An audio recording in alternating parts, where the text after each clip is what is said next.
semuanya. Welcome home. Welcome to our home pastinya. Welcome to NIC, New Identity Church Indonesia. Apa kabar semuanya? Luar biasa. Ya pastinya hari ini adalah hari yang sangat spesial buat anak-anak Tuhan. Kita bisa berkumpul bersama-sama di sini setelah sepanjang minggu kemarin kita beraktivitas dengan segala berkat yang Tuhan sudah berikan pada kita. Dan hari ini kita mau memuji Tuhan, kita mau beribadah bersama-sama. Dan pastinya ketika kita datang dengan segala mungkin beban, ada yang dengan kelemahan tubuh, tapi percaya bahwa kita akan kembali ke rumah dengan urapan yang baru. Saya juga ingin menyapa buat Bapak Ibu yang setia menyaksikan ibadah kita lewat online. Selamat beribadah. Semoga tetap setia mengikuti ibadah kita lewat online. Dan pastinya Tuhan selalu akan memberkati dan memberkati lagi.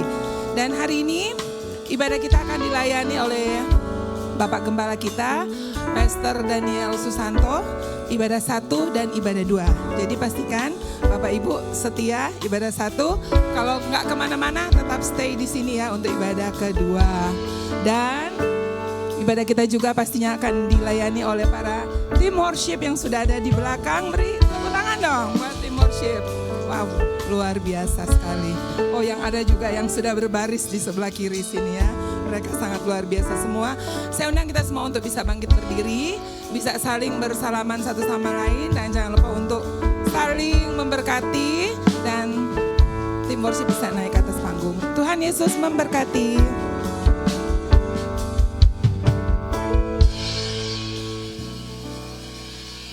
Haleluya, shalom Bapak Ibu terkasih. Shalom. Ada sukacita hadir di tempat ini di rumah Tuhan. Amin. Di awal bulan Desember ini kita memasuki bulan dengan penuh sukacita, amin. Karena Tuhan kita, Juru Selamat kita lahir ke dunia. Untuk siapa? Untuk kita semua. Mari kita berikan yang terbaik dengan semangat dan antusias. Kita mau memuji dan memuliakan Tuhan. Haleluya. Mari kita memuliakan Dia. Haleluya. Mari Bapak Ibu kita mau satukan hati kita mau berdoa. Tuhan terima kasih untuk semua kebaikan yang daripadamu ya Bapa. Kami mengucap syukur untuk setiap keajaiban yang baik untuk umat-Mu ya Tuhan di tempat ini. Kami bersyukur ya Tuhan untuk setiap kesehatan, untuk segala hal yang Kau sudah perbuat atas kami, atas keluarga kami. Kami percaya ya Bapa, Engkau melawat dan memberkati setiap umat-Mu ya Tuhan. Dan kami percaya Tuhan, Engkau hadir di tengah-tengah kami ya Bapa dalam ibadah kami.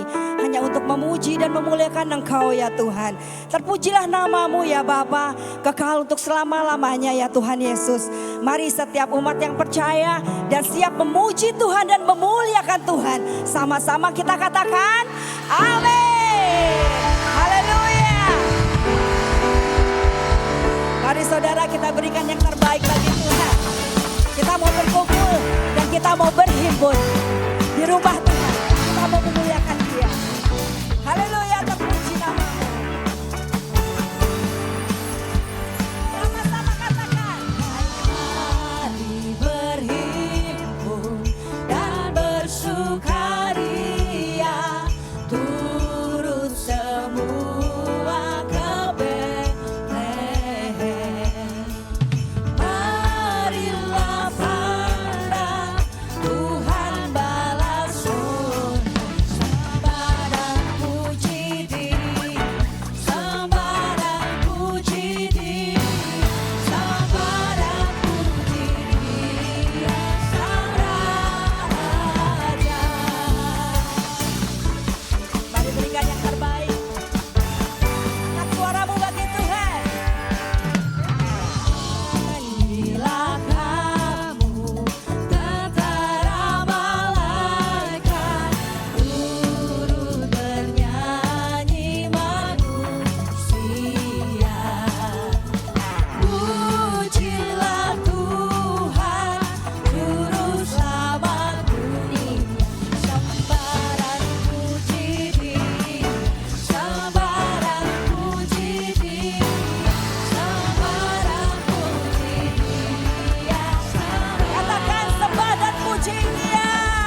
bersama kita mau menyembah Tuhan lebih lagi saudara.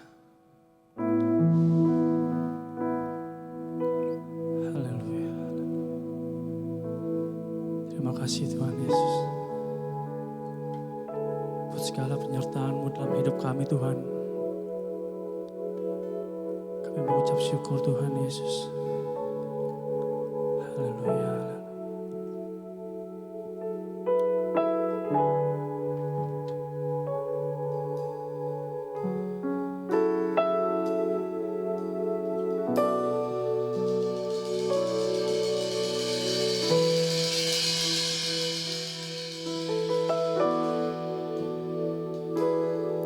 Waktu kecil kita merindukan Natal dan semua hadiah dan menawan, namun tak menyadari seorang bayi telah lahir bawa keselamatan untuk manusia.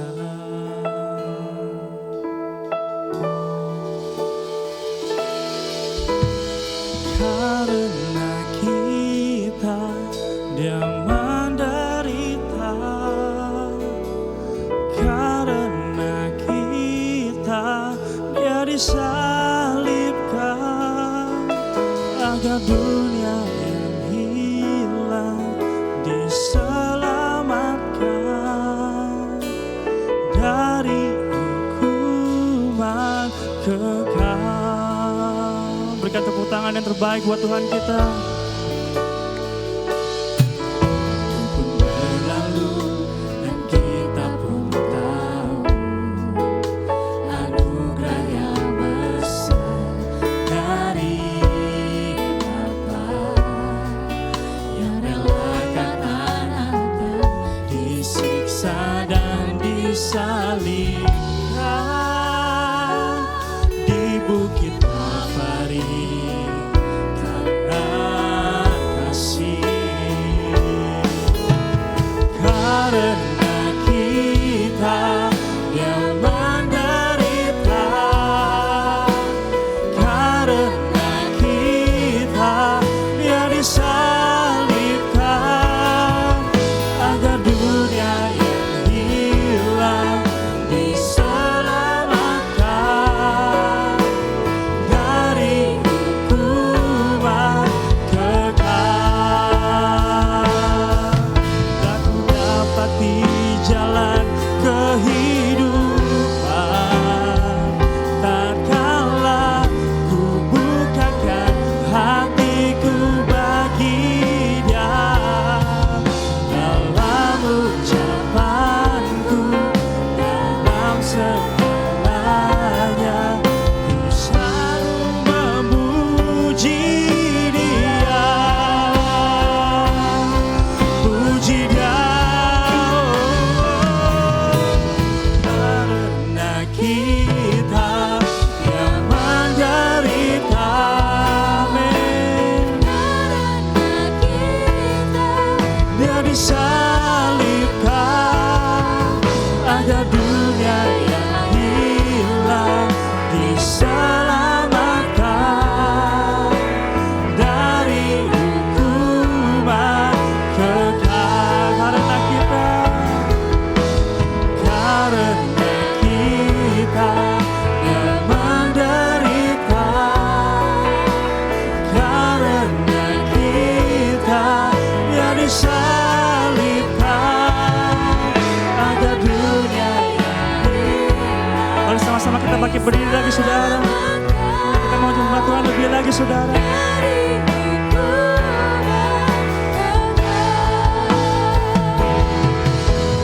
Karena kita yang menderita, karena kita yang disalibkan, agar dunia yang hilang diselamatkan dari hukuman kekal. Mari sembah.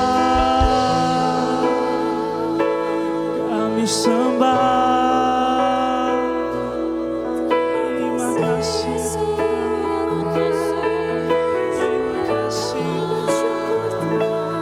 mengucap syukur Tuhan buat segala kebaikan-Mu, buat segala pengorbanan-Mu Tuhan Yesus. Kami mengucap syukur Tuhan, terima kasih.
Kami boleh terus menyembah-Mu Tuhan.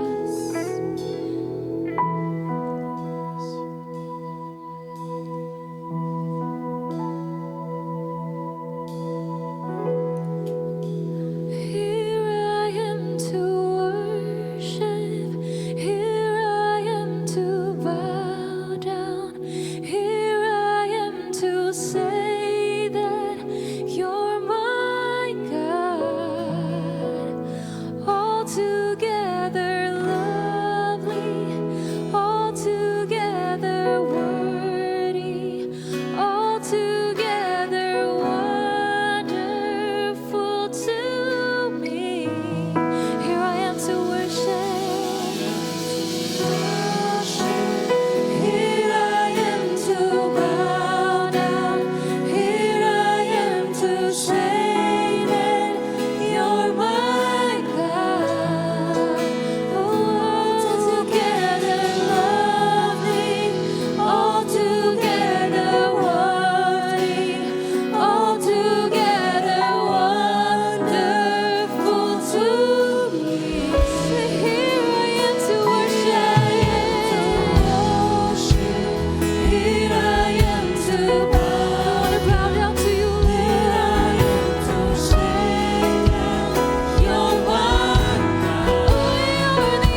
kasih katakan.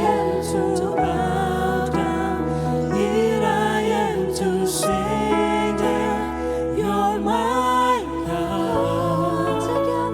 Altogether lovely, altogether worthy, altogether wonderful to me.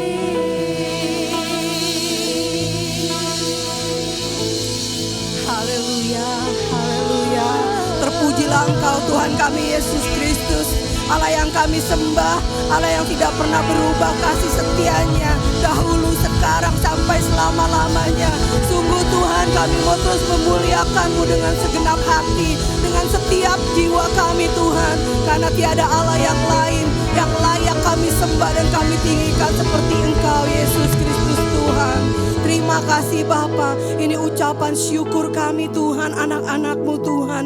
Terima kasih Tuhan kalau hari ini kami boleh ada di sini, menikmati kebaikan-Mu, menikmati kehadiran-Mu, menikmati urapan-Mu ya Bapa. Terima kasih Tuhan Yesus, terus taruh di dalam hati setiap kami, hati yang mau terus mengucap syukur buat segala keadaan, buat segala persoalan, buat setiap masalah pergumulan yang harus kami hadapi. Kami tahu Bapa, berkat Tuhan melimpah saat kami mengucap syukur kepadamu. Terima kasih Tuhan Yesus. Kami mengucap syukur Tuhan untuk seorang ibu yang sembuh dari sakit pinggangnya dan bisa datang kembali ke gereja. Seorang ibu yang imannya tidak goyah dalam kondisinya yang sakit dan lemah. Ia terus berkata bahwa Tuhan Yesus baik.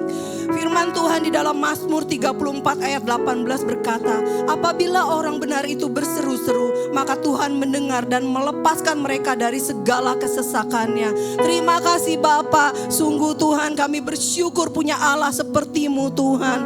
Kami percaya Tuhan ucapan syukur kami menyenangkan hati-Mu dan berkenan bagi-Mu Bapa.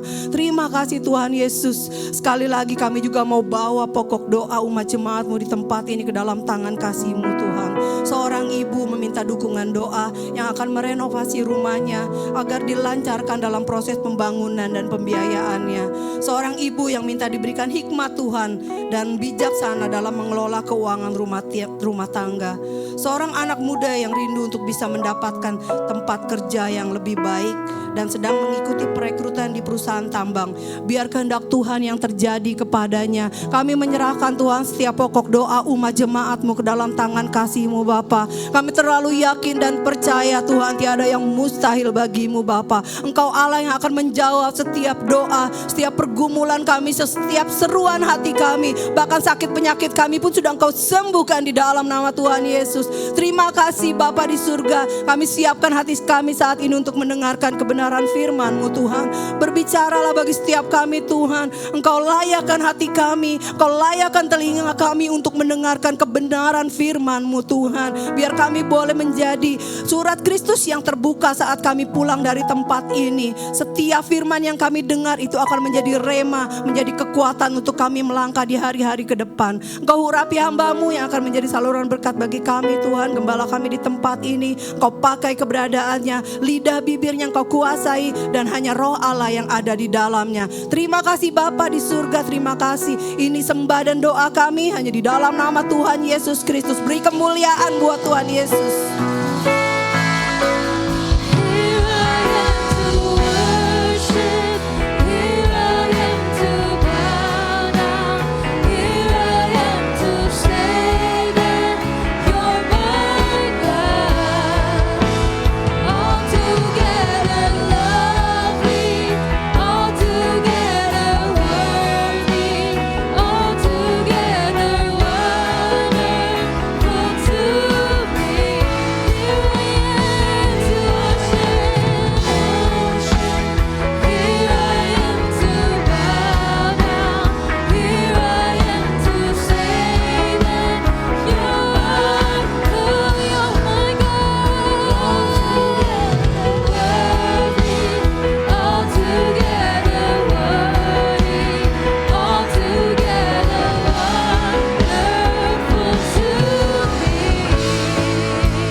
Bapa di surga, kami mengucap syukur Tuhan. Kalau pagi hari ini kami boleh ada sebagaimana kami ada sekarang, itu semua karena kasih anugerah-Mu bagi setiap kami. Kami boleh melihat, kami boleh ada di tempat ini, kami boleh diberkati, kami boleh merasakan hadirat-Mu. Kami boleh melihat perkara-perkara ajaib dalam hidup kami yang tidak pernah habis-habisnya. Kami percaya itu semua karena Engkau mengasihi setiap kami Tuhan. Bapa, berbicaralah bagi setiap kami pada pagi hari ini, pribadi lepas pribadi di tempat ini. Biarlah pagi hari ini kami mengalami perjumpaan pribadi bersama dengan Tuhan. Dan kami percaya Alkitab mencatat, tiap kami yang berjumpa secara pribadi dengan Tuhan, hidupnya tidak pernah sama lagi. Kami akan diubahkan pada saat kami meninggalkan tempat ini. Perkara-perkara ajaib, perkara-perkara yang besar akan terjadi di dalam hidup kami. Kami boleh melihat yang sakit disembuhkan, yang terikat dilepaskan, bahkan yang berbeban berat diberikan kelegaan. Terima kasih Bapa di surga, biarlah Roh Kudus-Mu bekerja sebebas-bebasnya di tempat ini. Kami siap duduk diam untuk mendengarkan firman-Mu. Hanya di dalam nama Tuhan kami Yesus Kristus bersama kita katakan amin. Silakan duduk Bapak Ibu Saudara terkasih.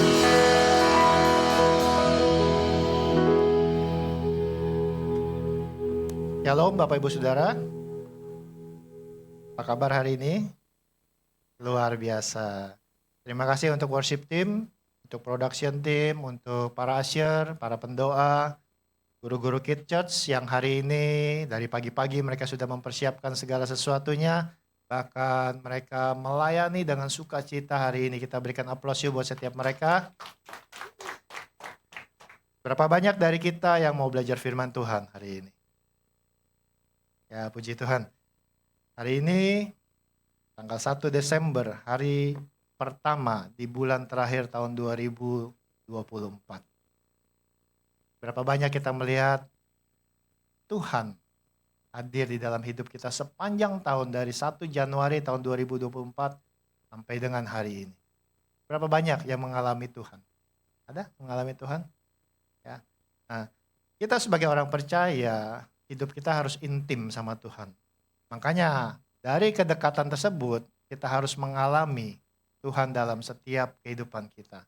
Kalau kita belum mengalami Tuhan, berarti kita harus lebih intim lagi.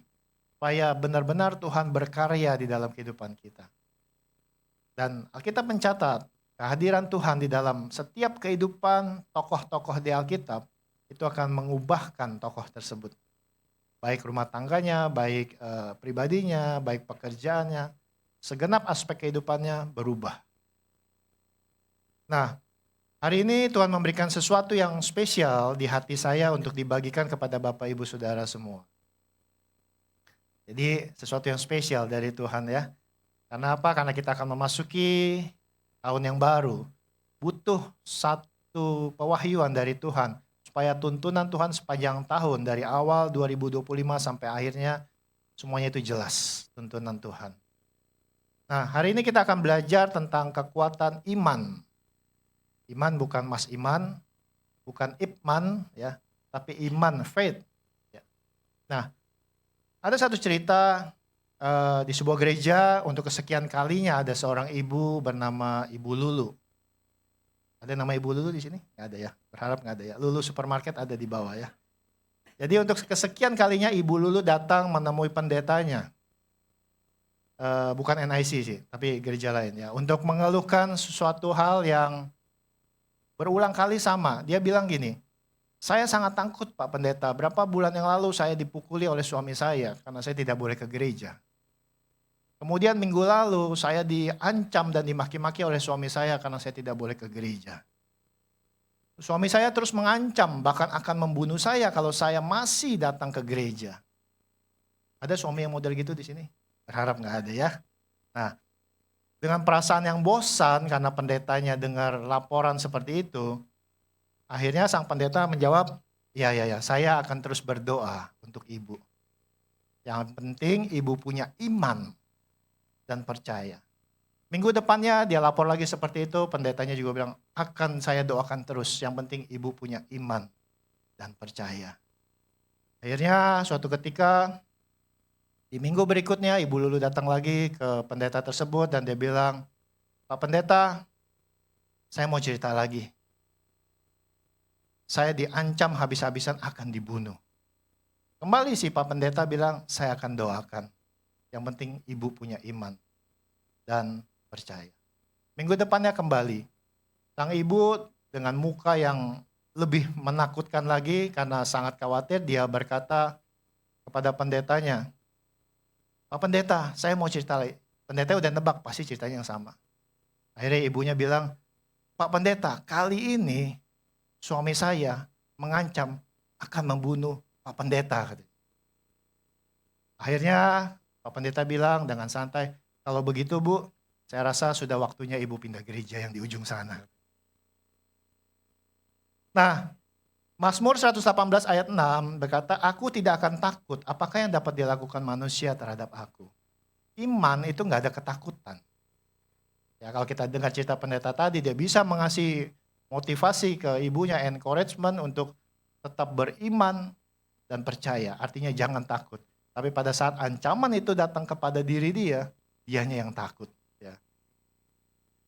Nah, hari ini kita mau belajar tentang the power of faith. Jadi ada kekuatan dalam iman. Ya, seberapa kuat kita akan belajar dari firman Tuhan. Nah, hal pertama yang kita perlu pelajari adalah kita harus mengerti dulu tentang iman.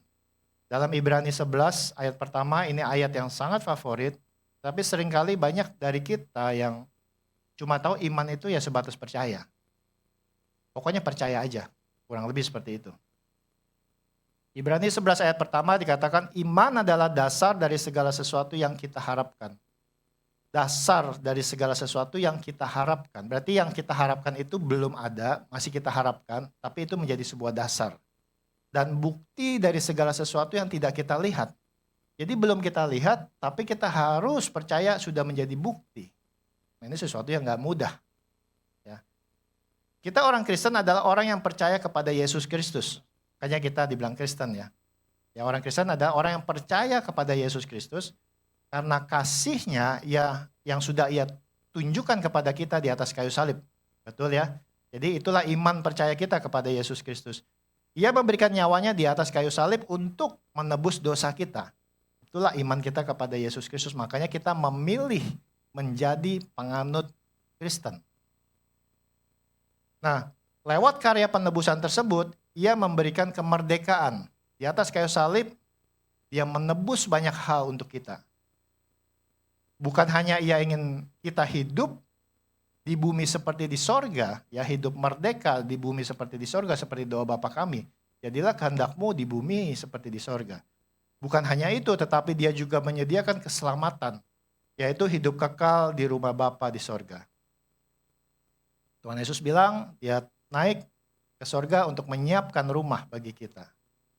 Nah, disinilah kita sebagai orang Kristen, orang yang percaya, kita menganut kepercayaan ini dan itu disebut iman kita kepada Kristus. Nah kemudian karena ada yang kita harapkan dari dia, yaitu apa? Selain hidup di bumi seperti di sorga, tetapi kita juga punya rumah di sorga. Itu yang kita harapkan. Jadi tadi yang pertama, iman adalah dasar dari segala sesuatu yang kita harapkan.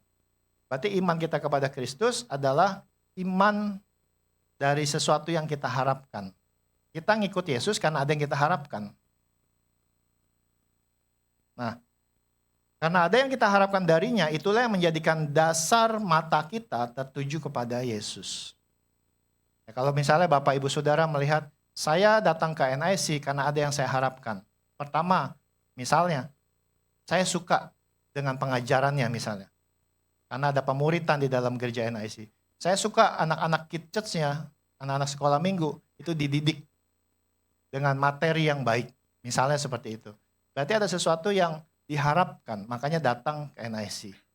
Ada value, ada misi, ada visi yang dinilai baik, makanya saya datang ke NIC. Nah, jadi itulah yang menjadi dasar mata kita tertuju kepada Yesus. Ada yang kita harapkan. Kita percaya kepadanya, itulah iman.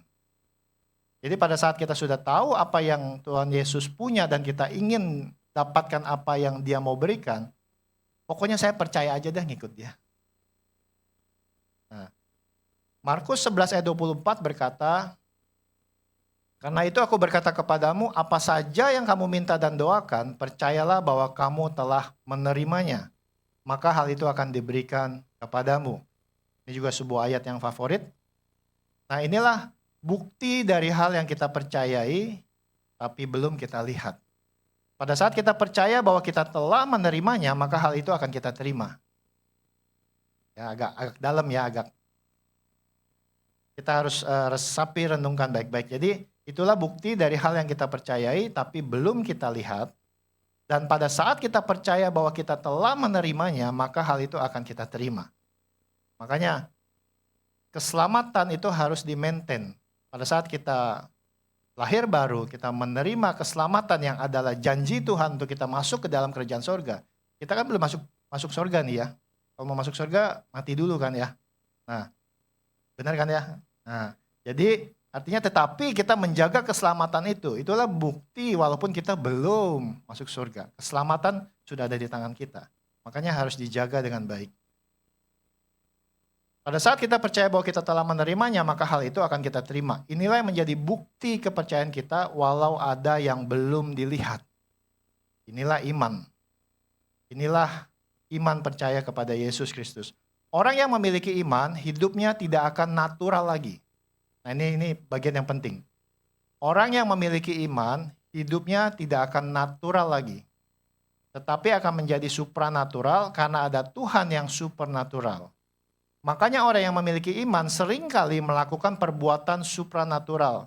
Tidak bisa dicerna logika. Ini perbuatan iman. Nah, banyak dunia itu punya batas, ya punya level.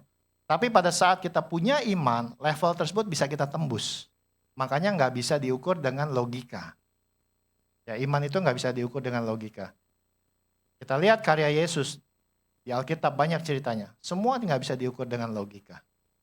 Jalan di atas air, merubah air menjadi air anggur, menyembuhkan orang sakit, membangkitkan orang mati, logikanya nggak ada, nggak bisa. Ya, tetapi itulah iman. Nah makanya orang yang memiliki iman, hidupnya tidak akan natural lagi, tetapi akan menjadi supranatural. Karena ada Tuhan yang supernatural. Ya, jadi jika Tuhan ada di dalam kita dan kita di dalam Tuhan, kita bilang mintalah apa saja maka itu akan diberikan. Jadi makanya butuh iman yang besar di dalam hidup kita. Bahkan iman yang sempurna. Nah, hanya satu poin yang saya mau bagikan pada pagi hari ini. Ya, satu kalimat yang berkata, percaya penuh dengan caranya Tuhan. Percaya penuh bicara tentang iman. Ya, jadi artinya kita beriman dengan sebaik-baiknya, sesempurna mungkin, sebesar-besarnya, sebenar-benarnya dengan caranya Tuhan. Yohanes 4 ayat 46 sampai 54 ini kisah tentang Yesus menyembuhkan anak pegawai istana. Saya akan bacakan Yohanes 4 ayat 46. Maka Yesus kembali lagi ke Kana di Galilea, di mana ia membuat air menjadi anggur. Dan di Kapernaum ada seorang pegawai istana, anaknya sedang sakit. Ketika ia mendengar bahwa Yesus telah datang dari Yudea ke Galilea, pergilah ia kepadanya, lalu meminta supaya ia, yaitu Yesus, datang dan menyembuhkan anaknya. Karena dia pegawai istana, dia ngerasa punya kuasa, dia meminta supaya Yesus datang dan menyembuhkan anaknya. Sebab anaknya itu hampir mati. Ayat 48, maka kata Yesus kepadanya, jika kamu tidak melihat tanda dan mujizat, kamu tidak percaya. Pegawai istana itu berkata kepadanya, Tuhan, datanglah sebelum anakku mati. Ayat 50, kata Yesus kepadanya, pergilah, anakmu hidup. Orang itu percaya akan perkataan yang dikatakan Yesus kepadanya lalu pergi. Ayat 51, ketika ia masih di tengah jalan, hamba-hambanya telah datang kepadanya dengan kabar bahwa anaknya hidup. Ia bertanya kepada mereka, pukul berapa anak itu mulai sembuh? Jawab mereka, kemarin siang pukul 1 demamnya hilang. Ayat 53, maka teringatlah ayah itu bahwa pada saat itulah Yesus berkata kepadanya, anakmu hidup. Lalu ia pun percaya, ia dan seluruh keluarganya. Dan itulah tanda kedua yang dibuat Yesus ketika ia pulang dari Yudea ke Galilea. Kalau kita melihat di sini, awalnya si pegawai istana itu meminta supaya Yesus datang. Ya, jadi saya akan jelaskan. Dan di Kapernaum ada seorang pegawai istana, anaknya sedang sakit. Ketika ia mendengar bahwa Yesus telah datang dari Yudea ke Galilea, pergilah ia kepadanya. Artinya pegawai istana ini menemui Yesus. Lalu meminta supaya Yesus datang dan menyembuhkan anaknya. Ya, jadi artinya disuruh ke rumahnya untuk menyembuhkan anaknya sebab anaknya itu hampir mati. Tapi Yesus berkata apa? Pegawai istana itu berkata kepada Tuhan, datanglah sebelum anakku mati. Kata Yesus kepadanya, pergilah. Artinya, lu pergi aja sendiri deh. Anakmu hidup. Nah, orang itu percaya akan perkataan yang dikatakan Yesus kepadanya, lalu pergi. Di sini kita melihat bagaimana cara Tuhan. Seringkali kita dalam hidup, waktu kita menghadapi tantangan atau masalah, seringkali kita mau pakai caranya kita. Seringkali kalau misalnya pendetanya telat atau gembalanya telat datang ke rumah, jemaatnya udah ngambek. Seringkali kalau pendetanya nggak bisa datang, dia utus mungkin asisten gembalanya, jemaatnya udah ngambek. Ya, tetapi kita melihat bagaimana Tuhan melakukan segala sesuatunya dengan caranya. Nah, di sini waktu dia belum melihat kesembuhan anaknya, tetapi ia percaya. Ya, percaya artinya yakin sudah menerima kesembuhan tersebut. Karena kepercayaannya ia membuktikan kesembuhan anaknya di dalam pikirannya, walau dia belum bertemu anaknya. Ya, jadi kalimat yang tadi sangat jelas dikatakan, di ayat 50 kata Yesus kepadanya, pergilah, anakmu hidup. Ya, jadi Yesus di tempat yang jauh dari rumahnya, dia suruh pegawai istananya pergi pulang ke rumahnya, dan dia berkata satu kalimat, anakmu hidup. Kemudian dilanjutkan, orang itu percaya akan perkataan yang dikatakan Yesus kepadanya, lalu pergi. Ya, jadi di sini butuh satu kepercayaan. Padahal dia seorang pegawai istana, bisa aja dia bilang, saya nggak mau, saya mau Yesus yang datang ikut saya ke rumah. Doakan anak saya. Karena dia punya kuasa sebagai pegawai istana. Nah, tetapi dengan penuh kuasa, Yesus katakan, pergilah, anakmu hidup. Nah, jadi inilah sebuah cara Tuhan yang seringkali kita dalam kehidupan ini, kita ingin pakai cara-cara kita. Di ayat yang ke-51 dikatakan, ketika ia masih di tengah jalan, hamba-hambanya telah datang kepadanya dengan kabar bahwa anaknya hidup. Jadi waktu dia dalam perjalanan menuju ke rumahnya, hamba-hambanya juga sedang ingin menemui si pegawai istana ini. Di dalam perjalanan dia bertemu dan dikatakan bahwa anaknya hidup. Ia bertanya kepada mereka, pukul berapa anak itu mulai sembuh? Jawab mereka, kemarin siang pukul 1 demamnya hilang. Maka teringatlah ayah itu, yaitu pegawai istana tadi, bahwa pada saat itulah Yesus berkata kepadanya, anakmu hidup. Jadi Yesus cukup mengucap sepatah kata dan itu terjadi.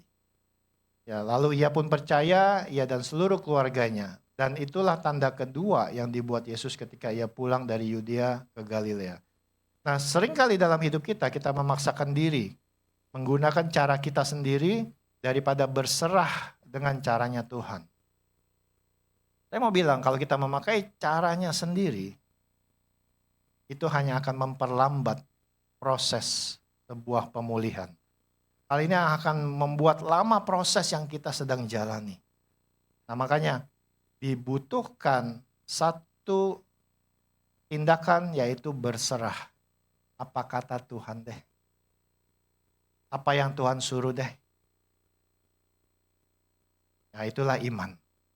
Ya, kita menundukkan diri kita dengan caranya Tuhan. Walaupun kita tahu saya lebih pengalaman. Mungkin saya seorang dokter. Atau mungkin saya seorang pengusaha. Saya ini seorang menteri. Saya banyak koneksi. Saya mau kamu yang datang. Nah, seringkali seperti itu. Nah, itu hanya akan memperlambat proses yang sedang kita jalani. Amsal 3 ayat 5 berkata, percayalah kepada Tuhan dengan segenap hatimu dan janganlah bersandar kepada pengertianmu sendiri. Akuilah dia dalam segala lakumu, maka ia akan meluruskan jalan. Ya, jadi seringkali kita bersandar kepada pengertian kita sendiri. Nah, ini hati-hati.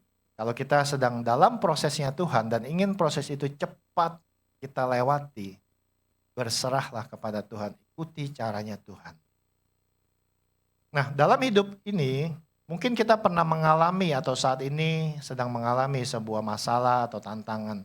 Merasakan masa-masa sukar, seolah-olah tidak ada yang menolong. Masa-masa gelap seolah-olah tidak ada arah yang jelas ya. Kalau kita dalam kegelapan seolah-olah tidak ada arah yang jelas.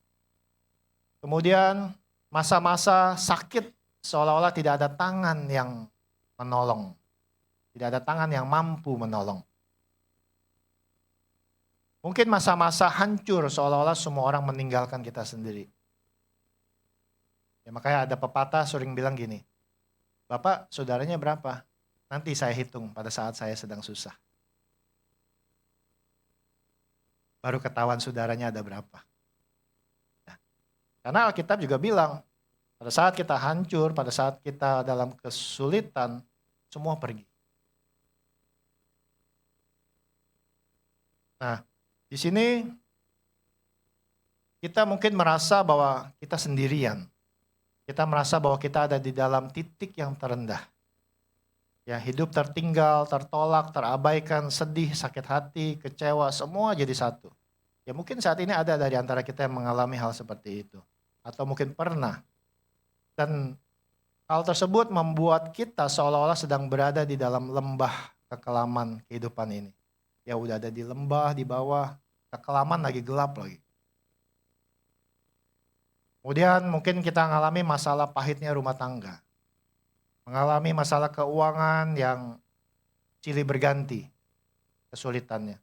Kemudian tekanan hidup yang sangat berat.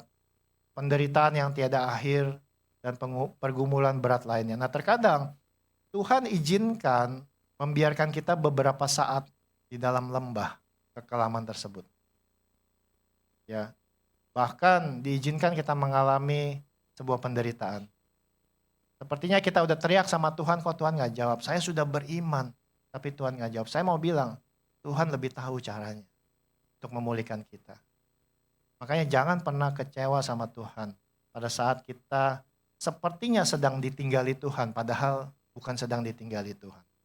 Ya terkadang Tuhan izinkan membiarkan kita beberapa saat di dalam lembah kekelaman, bahkan penderitaan, untuk memproses mendidik kita agar kita mengerti dan tidak jatuh lagi ke dalam lubang yang sama. Berapa banyak kita dididik supaya kapok, istilahnya begitu. Supaya kita nggak jatuh lagi, benar-benar kapok nggak mau masuk ke area itu lagi. Nah itulah cara Tuhan terkadang membiarkan kita sesaat waktu kita diproses. Mungkin kita berpikir, aduh mana nih Tuhan ya, kok nggak hadir ya? Tuhan kok ini nggak selesai-selesai ya? Saya mau bilang Tuhan punya cara. Nah untuk memproses dan mendidik kita agar kita mengerti dan tidak jatuh lagi dalam lubang yang sama.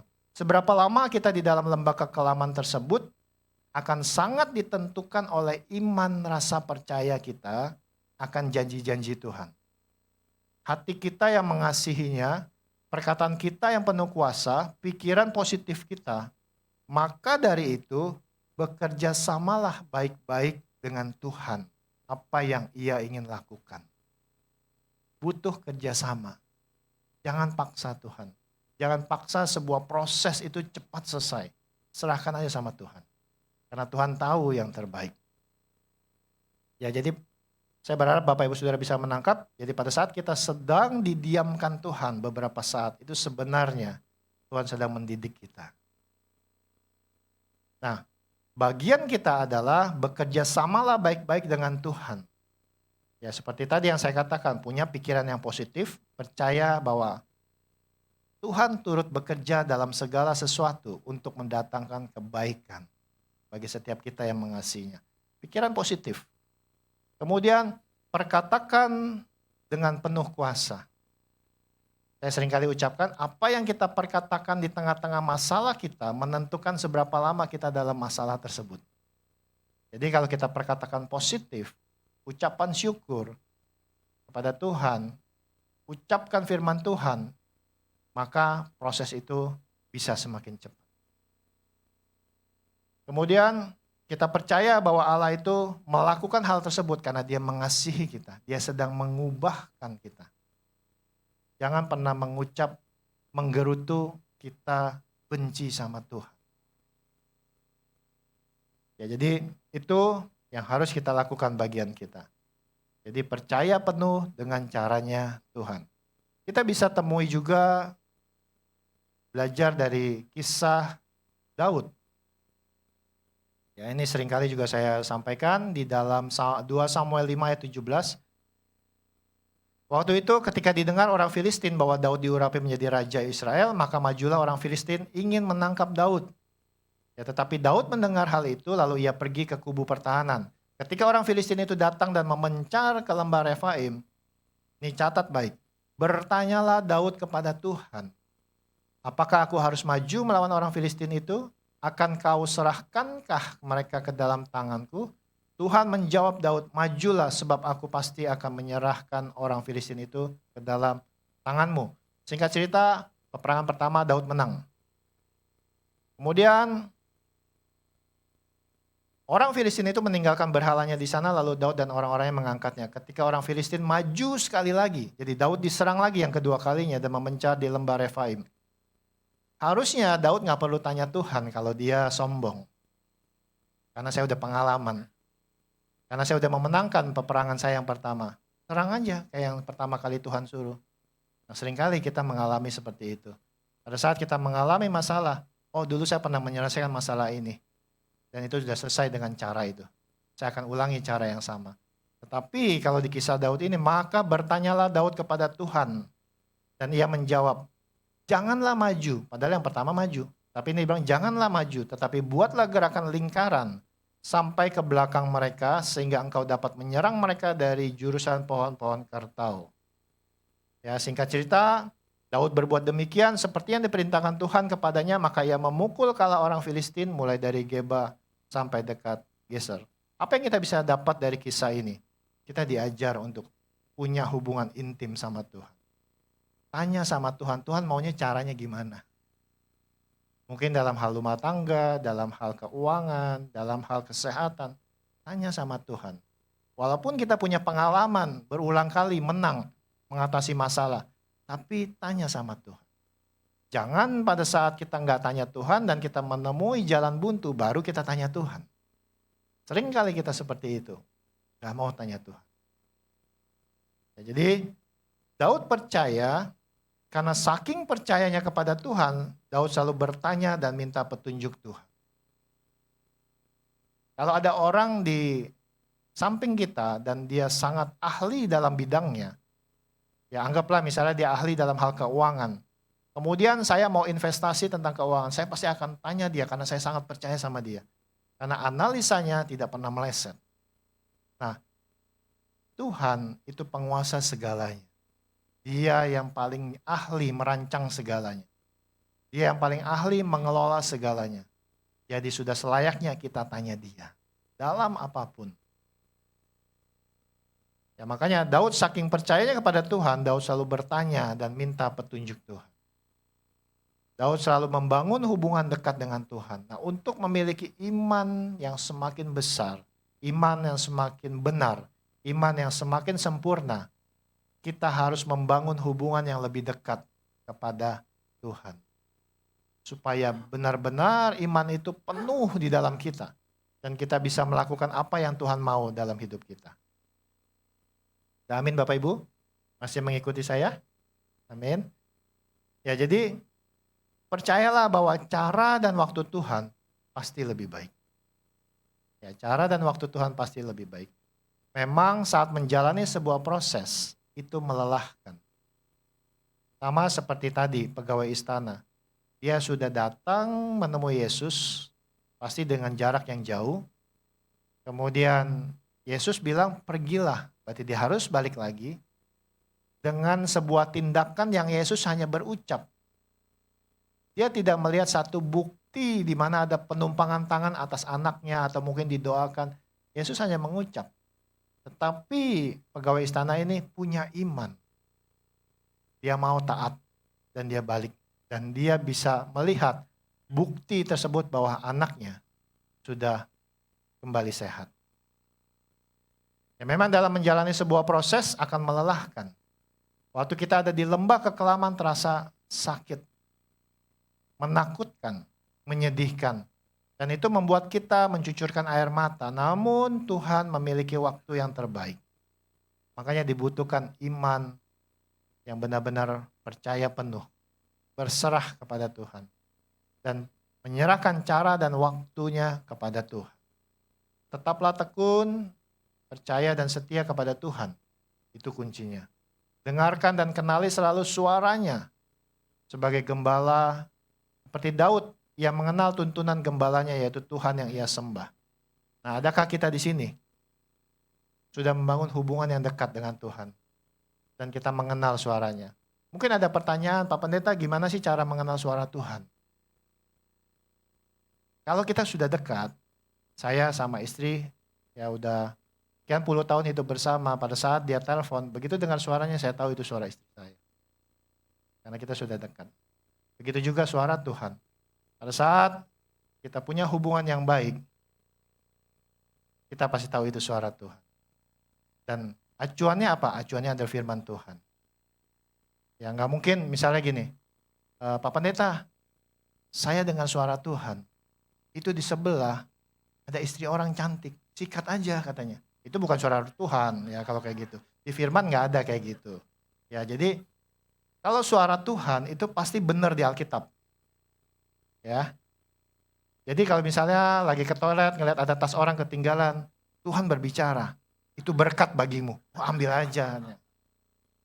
Nah, itu hati-hati ya. Itu bukan suara Tuhan. Pokoknya kalau suara Tuhan pasti benar. Nggak ada yang bisa sanggah. Dan acuannya adalah Alkitab, firman Tuhan. Nah, dibutuhkan kita setiap hari membaca firman Tuhan supaya kita tahu apa isi hati Tuhan. Kemudian kita semakin hari semakin mengenal suara Tuhan. Gimana saya bisa kenal istri saya kalau saya tinggalnya jauh, jarang ketemu, jarang ngobrol. Ya, jadi kalaupun saya pernah begini, anak saya yang putra, yang laki-laki itu suka iseng kan. Kalau zaman dulu tuh telepon suaranya suka disamar-samarin. Nah dia suatu ketika samar-samarin suaranya. Tetap aja kita kenal karena dia anak saya. Ya. Jadi udah disamar-samarin aja kita tetap kenal. Nah begitulah waktu kita kenal suara Tuhan karena kita punya hubungan yang dekat. Kita tahu itu suara Tuhan. Dan acuannya adalah firman Tuhan. Isi hati Tuhan. Ya makanya waktu kita mengenal suaranya sebagai gembala kita yang menuntun kita. Makanya kita harus bangun dulu kedekatan tersebut. Ya lewat pembacaan firman, lewat mendengarkan khotbah, lewat pujian penyembahan. Ya waktu kita saat teduh. Karena akan datang saatnya kita akan melihat bahwa apa yang Tuhan suruh atau perbuat itu akan mendatangkan kebaikan bagi kita. Jadi selalu apa yang Tuhan suruh itu akan mendatangkan kebaikan bagi kita. Karena janji firman Tuhan seperti itu. Bahkan masa depan yang cerah penuh harapan, kata Alkitab. Kuasa dan mujizat Tuhan pasti akan dinyatakan. Mazmur 23 ayat 5-6 katakan kebajikan dan kemurahan belaka akan mengikuti aku seumur hidupku. Wah orang kalau hidup kayak gini enak banget. Kebajikan dan kemurahan belaka akan mengikuti aku. Nggak usah dicari, nggak usah dikejar. Dia akan mengikuti kita seumur hidup. Makanya miliki kedekatan sama Tuhan. Kalau kita menghadapi tantangan atau menghadapi masalah, berserah. Serahkan dengan caranya Tuhan. Ikuti waktunya Tuhan. Tanya Tuhan maunya gimana. Apa yang saya harus perbuat. Ya, jika ingin menang, maka percayalah penuh dengan caranya Tuhan. Dengan tidak bersandar pada pengertian sendiri. Baik pengalaman, kepandaian, koneksi atau apapun itu. Ya, saya rindu Bapak Ibu Saudara bisa menangkap firman Tuhan pada pagi hari ini. Hanya satu poin yang kita pelajari hari ini. Tetapi saya mau itu menjadi rema bagi Bapak Ibu Saudara. Bahwa percaya penuh dengan caranya Tuhan. Jangan pernah ragukan Dia. Ya, punya hubungan yang erat, maka kita akan semakin percaya. Kalau saya disupirin sama seorang supir yang saya sudah kenal, pasti saya akan percaya dan saya bisa tidur di dalam mobil tersebut. Tapi kalau saya nggak punya hubungan dekat, apalagi baru kenal, dan supir itu membawa mobil tersebut, kemungkinan besar saya nggak bisa tidur pulas di dalam mobil. Karena pertama takut dia nyasar, kedua takut dia nabrak, ugal-ugalan. Nah itu yang sebagai ilustrasi, artinya kita harus punya kedekatan. Ya, harus ada hubungan intim. Baik, belajar sesuatu pagi hari ini Bapak Ibu? Ya. Apa satu poin tadi? Percaya penuh dengan caranya Tuhan. Oke, nanti di session kedua saya juga tetap bawakan tentang iman, tetapi percaya penuh dengan kuasanya Tuhan. Ya. Baik, saat sebentar kita akan masuk dalam perjamuan kudus. Bapak Ibu Saudara sudah menerima anggur dan roti di tangan masing-masing. Saya undang worship leader, tinggal dan pemusik.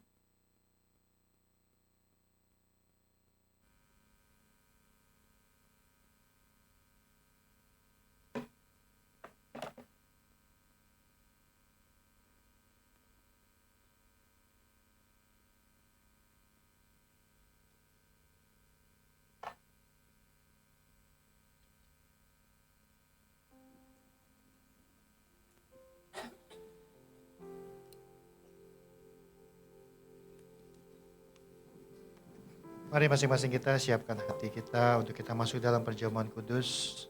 Kita akan menyatu dengan tubuh dan darah Kristus.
Bacakan dari Yohanes 6 ayat 53 sampai 58. Kata Yesus kepada mereka, "Aku berkata kepadamu, sesungguhnya jikalau kamu tidak makan daging anak manusia dan minum darahnya, kamu tidak mempunyai hidup di dalam dirimu. Barang siapa makan dagingku dan minum darahku, ia mempunyai hidup yang kekal. dan aku akan membangkitkan dia pada akhir zaman. Sebab dagingku adalah benar-benar makanan dan darahku adalah benar-benar minuman. Barang siapa makan dagingku dan minum darahku, ia tinggal di dalam aku dan aku di dalam dia. Sama seperti Bapa yang hidup mengutus aku dan aku hidup oleh Bapa. Demikian juga barang siapa yang memakan aku akan hidup oleh aku. Inilah roti yang telah turun dari sorga, bukan roti seperti yang dimakan nenek moyangmu dan mereka telah mati. Barang siapa makan roti ini, ia akan hidup selama-lamanya. Matius 26 ayat 26-28 berkata, dan ketika mereka sedang makan, Yesus mengambil roti, mengucap berkat, memecah-mecahkannya, lalu memberikannya kepada murid-muridnya dan berkata, ambillah, makanlah, inilah tubuhku. Sesudah itu ia mengambil cawan, mengucap syukur, lalu memberikannya kepada mereka dan berkata, minumlah kamu semua dari cawan ini, sebab inilah darahku, darah perjanjian yang ditumpahkan bagi banyak orang untuk pengampunan dosa. Mari saya undang setiap kita bangkit berdiri.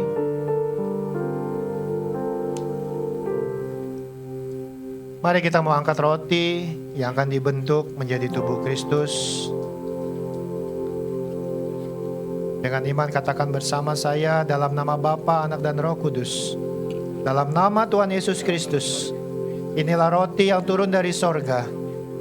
Inilah tubuh Yesus Kristus yang tergantung di atas kayu salib, yang memberikanku keselamatan dan hidup kekal di dalam kerajaan sorga.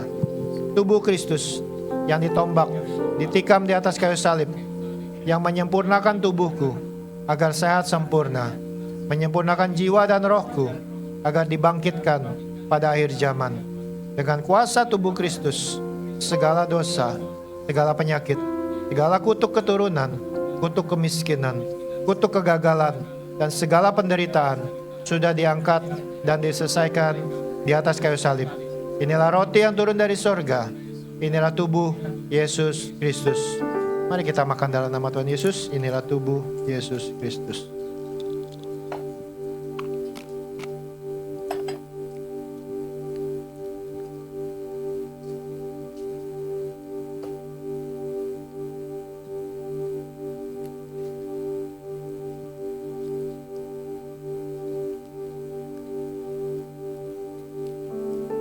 Mari kita angkat anggur yang akan dibentuk menjadi darah Kristus. Dengan iman katakan bersama saya, dalam nama Bapa, Anak dan Roh Kudus, dalam nama Tuhan Yesus Kristus, inilah darah Yesus Kristus yang tercurah di atas kayu salib sebagai perjanjian yang baru dan yang kekal, yang memberikanku pengampunan atas dosa-dosa dan pelanggaranku. Darah Kristus yang tertumpah di atas kayu salib menyucikan dan menguduskanku agar kami semua termaterai sebagai warga kerajaan sorga. Kami berjanji untuk hidup dalam pertobatan. Kami mau hidup kudus. Kami mau hidup dalam kebenaran. Kami mau hidup diberkati. Dan kami percaya melalui kuasa darah Yesus, segala dosa, segala penyakit, segala kutuk, segala penderitaan sudah diselesaikan di atas kayu salib. Inilah darah Yesus Kristus. Mari kita minum dalam nama Tuhan Yesus. Inilah darah Yesus Kristus.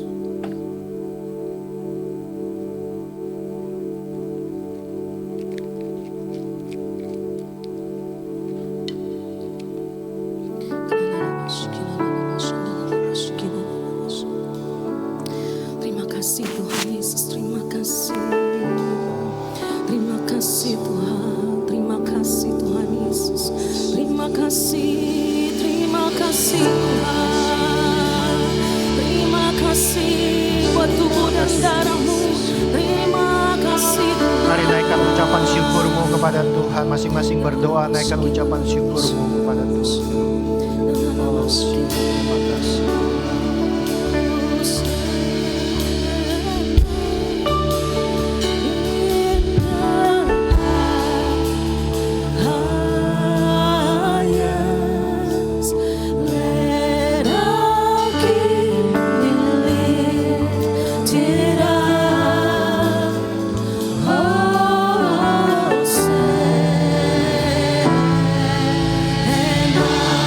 Katakan Hosena. Hosena.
Tuhan untuk tubuh dan darah-Mu yang Kau curahkan bagi kami Tuhan.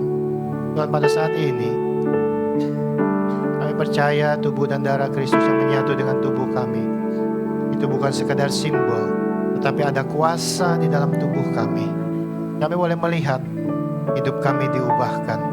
Pada siang hari ini kami melihat sesuatu yang ajaib terjadi di dalam kehidupan kami, di dalam tubuh kami, di dalam pikiran kami, di dalam mulut kami, bahkan di dalam tangan kami yang Kau urapi Tuhan. Hingga kemanapun kami melangkah, apapun yang kami kerjakan, Kau jadikan berhasil.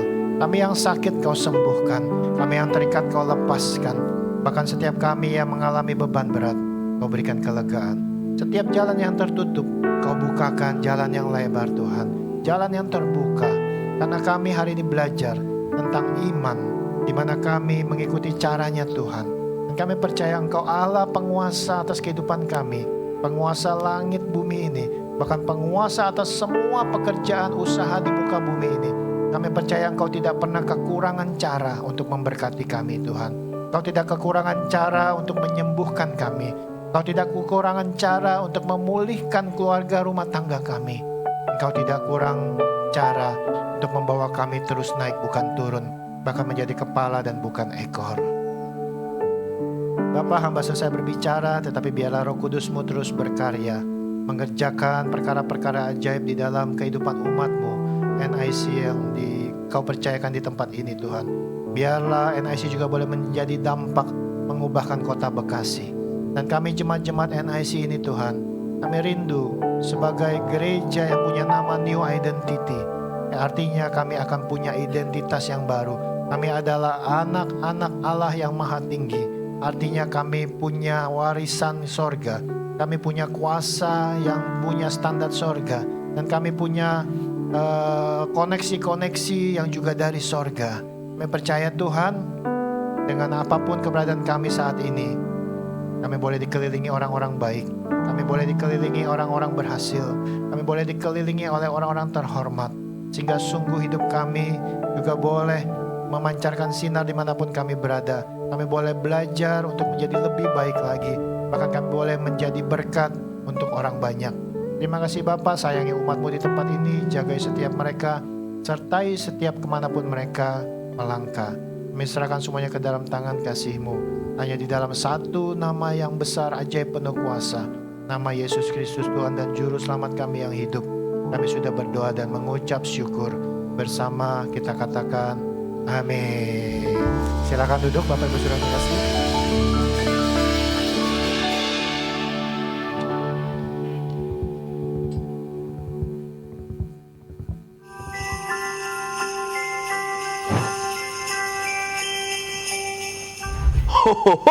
Shalom NIC Fams, selamat datang di ibadah NIC Indonesia. Untuk yang baru pertama kali hadir, welcome home. Kami senang sekali menyambut Bapak, Ibu, dan Saudara sekalian di tempat ini. Bagi Bapak, Ibu, Saudara yang belum memiliki gereja lokal, kami berharap NIC bisa menjadi rumah rohani bagi kita semua. Sunday service dimulai pada jam 9.30 dan 11.30. Untuk ibadah tengah minggu atau ITM, setiap hari Kamis pukul 7 malam. Kami berharap Bapak Ibu berkesempatan hadir untuk bertumbuh bersama dalam iman percaya kepada Yesus Kristus. Buat teman-teman youth, ibadah youth selama bulan Desember ditiadakan. Tetapi kita bakal bertemu lagi di bulan Januari 2025. Selain itu, untuk Bapak, Ibu, Saudara yang rindu melayani, terutama di bidang multimedia, kids church, pendoa, dan pemain musik, dapat mengunjungi guest lounge yang ada di lobi. Di sana juga, Bapak, Ibu, Saudara bisa bertanya lebih lengkap seputar NIC.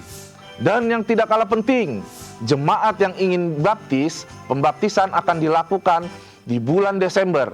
Tepatnya di tanggal 21 Desember 2024 dan pembekalan pembaptisan pada tanggal 15 Desember 2024. Untuk form pembaptisan dan pendaftaran, jemaat bisa langsung ke Guest Lounge.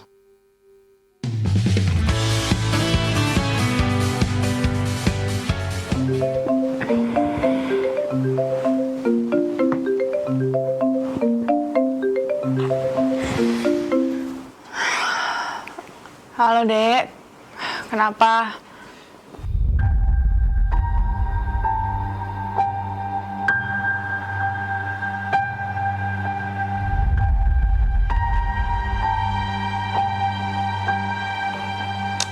Ah, udahlah. Papa nggak mau gereja lagi.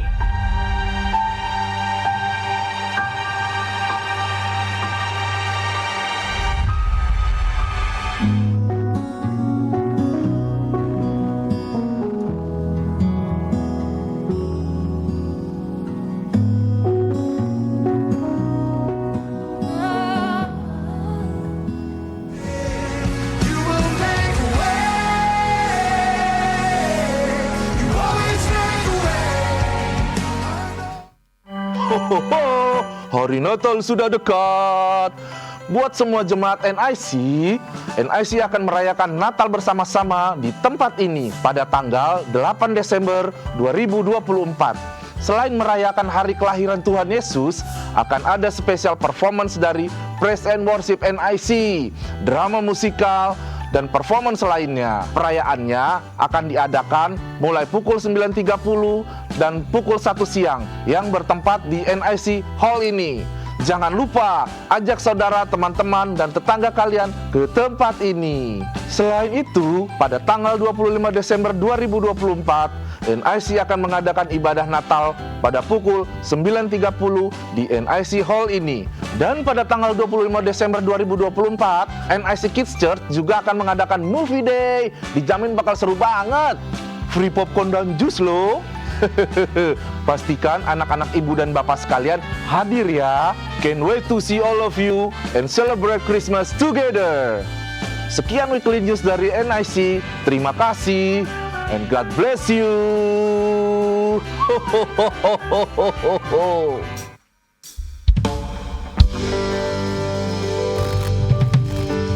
Kemuliaan, beri tepuk tangan. Woo! Hari ini kayaknya berasanya hawanya udah Natal banget, ya nggak sih?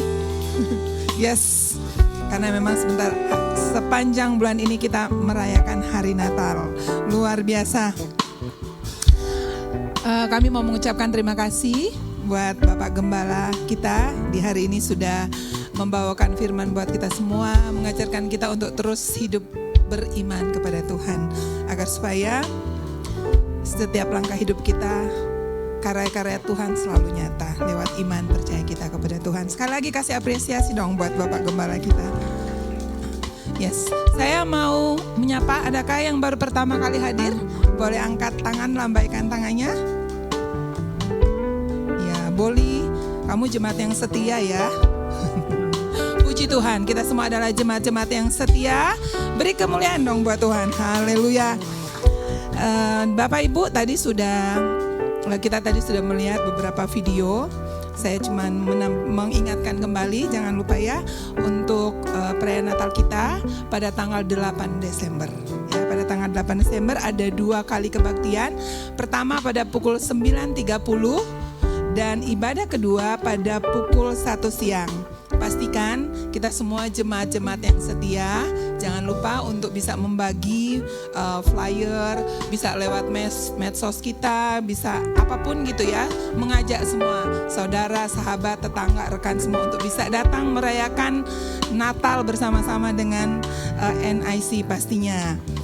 Dan saya mau ingatkan juga pada bulan ini akan ada baptisan. Nah, pada tanggal 21 Desember, tetapi sebelumnya itu ada pembekalan Bapak Ibu, itu pada tanggal 15 Desember. Jadi kalau misalnya Bapak Ibu rindu untuk dibaptis, bisa mendaftarkan diri di guest lounge ya Bapak Ibu ya. Kami dengan senang hati akan selalu setia dan happy untuk melayani Bapak Ibu semuanya. Dan tadi juga sudah diumumkan ya, itu acara Kids Church-nya itu keren banget. Jadi nanti mereka akan nonton, dan di situ itu pas hari Natal sih ya, pas perayaan Natal itu, tanggal 8 Desember itu. Nah itu anak-anak nanti kita akan kasih popcorn sama jus loh. Seru gak sih? Kalau orang tua boleh gak ya ikut? Jadi nanti mereka akan nonton, jadi pastikan kita bawa anak-anak kita semua ya, supaya kita sekeluarga bisa sama-sama merayakan Natal di tempat ini. Dan terakhir, untuk tanggal 5 Desember jangan lupa kita berada di sini hari Kamis untuk ibadah tengah minggu. Itu akan dilayani oleh Bapak Pendeta Poltak Sibarani. Itu aja pengumuman dari kami. Terima kasih, Tuhan Yesus memberkati.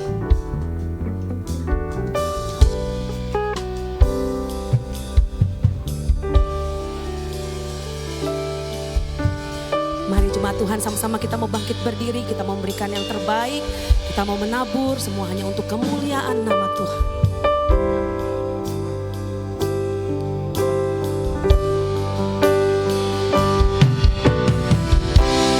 All my life you have been faithful.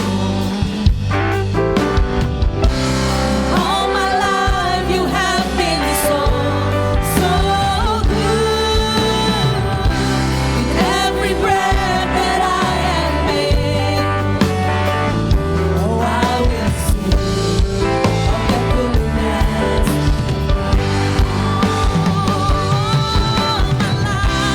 All my life you have been faithful. All my life you have been so good. With every breath that I am able, I will sing of the goodness of God.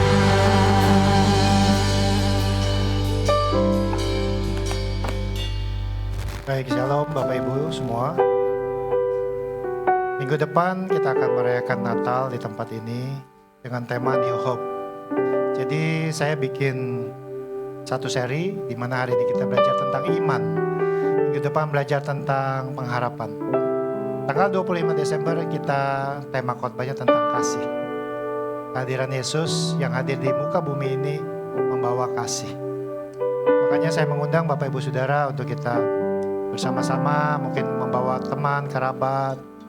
Bukan untuk hanya sekedar memenuhi kursi, tetapi kita ingin mengubahkan jiwa-jiwa menjadi lebih baik lagi. Ada murid-murid Kristus yang kita bentuk menjadi lebih baik lagi. Ada mungkin orang yang terluka butuh untuk disembuhkan.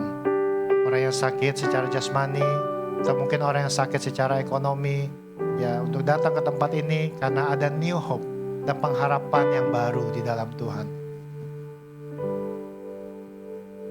Baik, seperti biasanya saya akan bacakan prinsip persembahan untuk jemaat sekalian. Saya tidak bosan-bosannya menyampaikan ini karena ini penting. Bukan buat gerejanya, tetapi buat jemaat. Bagi jemaat yang mungkin baru hadir di sini, atau mungkin kita yang sudah berjemaat di sini, kita semua sebagai anak-anak Tuhan diajar untuk menjadi berkat. NIC sebagai gereja juga didirikan untuk menjadi berkat. NIC dibangun bukan untuk mencari keuntungan atau kepentingan pribadi, bahkan tidak satu rupiah pun diambil untuk keperluan yang bukan untuk pelayanan. Kita percaya bahwa NIC merupakan bagian dari kerajaan Allah, dan kita tahu bahwa kerajaan Allah tidak pernah kekurangan. Artinya jika NIC mengajarkan jemaat untuk menabur, itu bukan karena kerajaan Allah kekurangan atau NIC kekurangan, tetapi karena NIC mengerti prinsip-prinsip kerajaan Allah dan ingin agar jemaat NIC diberkati. Kata mereka yang tidak menabur, mereka juga tidak akan menuai, kata Alkitab. Dan mereka yang menabur, mereka sendiri juga yang akan menuai. Ya, kita harus mengerti bahwa persembahan kita itu penting di mata Tuhan, sebab dari persembahan kita ini, kehidupan orang lain akan diubahkan dan Injil kerajaan Allah dapat diberitakan lebih luas lagi, sehingga semakin banyak orang akan diselamatkan. Baik, bagi setiap kita yang sudah menyiapkan amplop untuk persembahan atau yang mungkin mengembalikan perpuluhan ke rumah Tuhan, apapun itu bentuknya, mari saya undang setiap kita untuk angkat amplop kita atau tangan kita. Saya mau berdoa untuk Bapak Ibu Saudara semua. Bapa di surga, Engkau melihat tangan-tangan yang terangkat yang rindu memberi dengan sukacita untuk pekerjaan Tuhan. Hamba berdoa untuk setiap umat-Mu di tempat ini, biarlah apa yang mereka tabur akan mereka tuai berlipat kali ganda. Mereka akan selalu beruntung, bahkan sepanjang mereka tidak menyimpang ke kanan ke kiri, jalan mereka terus naik bukan turun. Mereka menjadi kepala dan bukan ekor. Apa yang mereka kerjakan Kau jadikan berhasil. Penggirikan mereka akan penuh dengan gandum, dan tempat pemerasan mereka akan kelimpahan anggur dan minyak. Hidup mereka dijauhkan dari belalang-belalang yang menggerogoti hasil pekerjaan mereka. Sehingga mereka tidak rugi, tidak gagal, tidak bangkrut, bahkan tidak alami resesi ekonomi. Mereka unggul dalam bidang mereka masing-masing. Mereka akan dikelilingi oleh orang-orang yang baik, orang-orang yang terhormat, orang-orang yang berhasil. Bahkan promosi demi promosi akan datang dalam kehidupan mereka. Mereka selalu aman, tidak celaka, tidak sakit-sakitan. Rasa takut dan khawatir tidak ada lagi pada mereka. Karena mereka sadar dan percaya. Mereka memiliki identitas sebagai anak-anak dari Allah yang maha tinggi. Allah yang telah menyediakan segala sesuatunya dengan ajaib. Allah yang selalu berperang bagi setiap pergumulan mereka. Bahkan Allah yang memberikan mereka rumah di bumi dan di surga. Bapak Ibu Saudara boleh turunkan tangannya. Bapak di surga, sebentar jemaatmu akan kembali ke rumah mereka masing-masing. Mereka akan menjalani keseharian mereka. Hamba berdoa biarlah dalam kehidupan mereka sehari-hari, kasih dan penyertaan Tuhan yang sempurna selalu menaungi mereka.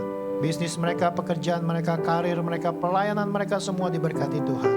Yang ada dalam masalah hutang piutang biarlah percepatan boleh terjadi. Tuhan berikan kemudahan dalam penyelesaiannya. Berdoa juga agar kesehatan mereka diberkati. Bahkan yang sakit pun mengalami kesembuhan. Kandungan mereka juga diberkati. Rumah tangga mereka diberkati. Anak-anak mereka diberkati. Yang masih studi juga diberkati. Yang membutuhkan jodoh diberkati dengan pasangan yang sepadan, yang takut akan Tuhan. Dan bagi yang single parent, biarlah mereka dipelihara sempurna. Hatinya selalu penuh damai sejahtera, penuh sukacita. Bahkan berkat selalu mengalir dalam hidupnya, dan hidupnya selalu dicintai dan disayangi banyak orang. Dan bagi mereka yang mengalami keterikatan, biar Tuhan lepaskan dalam nama Yesus. Dan mereka yang berbeban berat, Tuhan berikan kelegaan. Hamba berdoa biarlah jemaat NIC menjadi orang-orang yang berkemenangan di dalam setiap aspek kehidupan mereka. Dan mereka bukan hanya sekadar diberkati, tapi mereka diberkati dengan berlimpah-limpah. Dan melalui kelimpahan mereka, mereka juga boleh menjadi berkat, menjadi kesaksian bagi banyak orang untuk kemuliaan nama Tuhan. Bapak Ibu Saudara yang terkasih, ibadah kita telah selesai. Mari arahkan hati kita, angkat kedua tangan kita untuk menerima berkat dari Tuhan. Pulanglah dan terimalah berkat yang berlimpah-limpah dari Allah yang adalah Bapa kita. Cinta kasih dari putranya yang tunggal Tuhan kita Yesus Kristus. Dan persekutuan yang erat dan manis dalam Roh Kudus menyertai kita semua pada saat pagi hari ini hingga Maranatha. Tuhan Yesus datang yang kedua kali menjemput kita di awan-awan yang permai. Setiap kita yang sudah menerima berkat Tuhan bersama kita katakan amin. Tuhan Yesus memberkati. Selamat hari.